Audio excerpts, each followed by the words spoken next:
Game number 3 with Rdu and HPL is getting underway.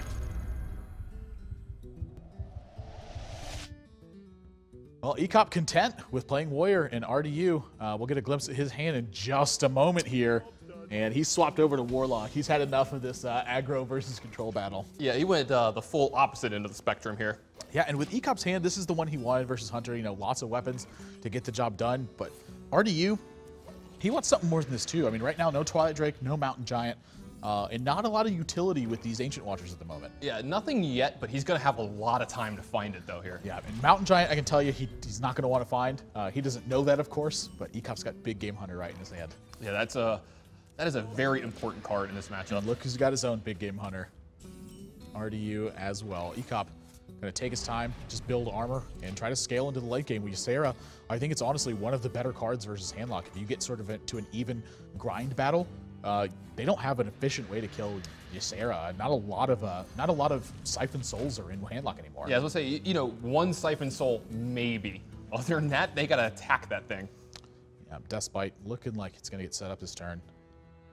And maybe HPL's just content with more armor.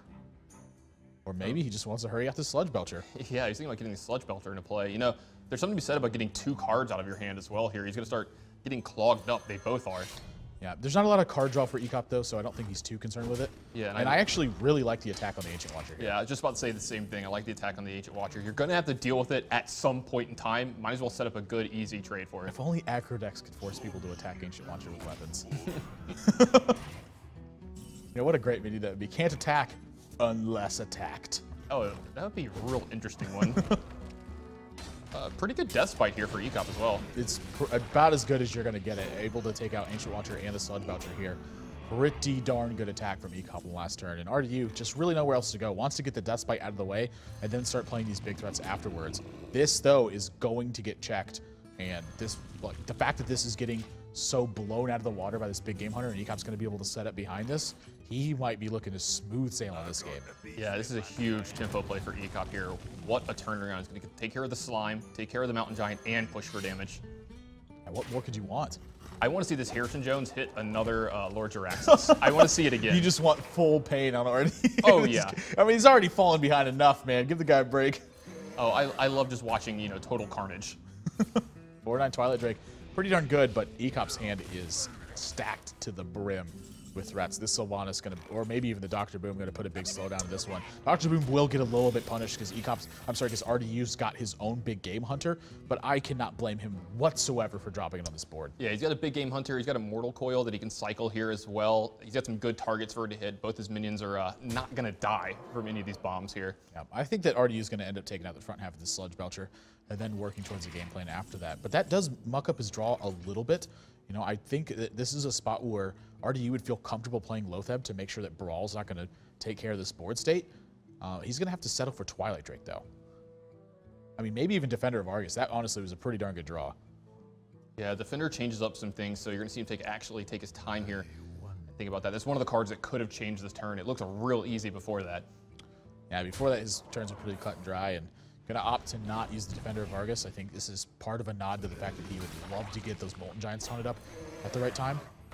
And here's that big swing that HPL had just had. So it's kind of been that edge has been neutralized at this point. We're kind of back to square one. Rdu's power being able to maintain this board, but Brawl's picked up for HPL. Is this the turn to do it, though? I mean, if it is, do you do any attacks ahead of time as well?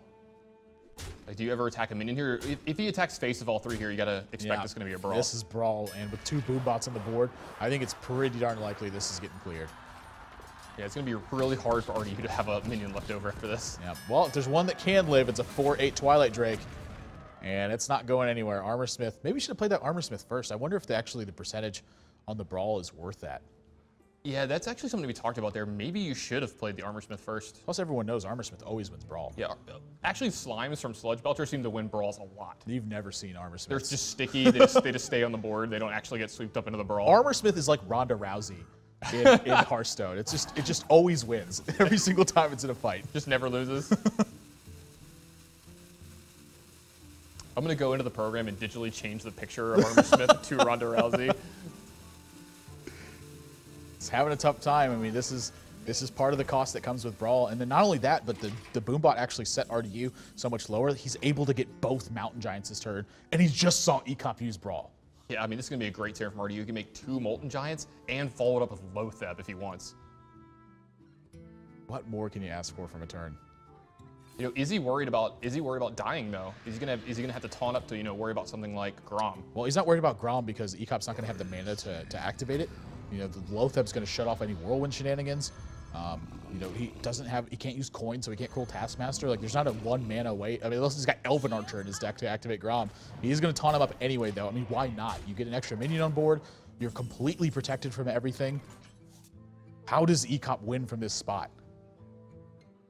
I'll say if he could Shield Slam his own Sylvanas if he had the armor and if he could cast Shield Slam. But I mean, this just is looking like it's way too much to deal with. That Brawl may be a little bit premature. I can't blame HPL for playing it, but I don't know if he needed to Brawl that turn. He wasn't under a ton of pressure. Did have some tension in his hand to build. Like, Sylvanas would have done a lot on that board. There is a risk with something like with Iron Beak Owl, for instance, but it's just tough.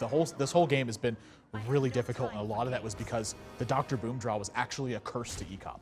Yeah, it actually made him play his game a little bit differently and right into RDU's hands. Yeah, how often is drawing Dr. Boom on curve a liability? Well, in that situation, it was a big one.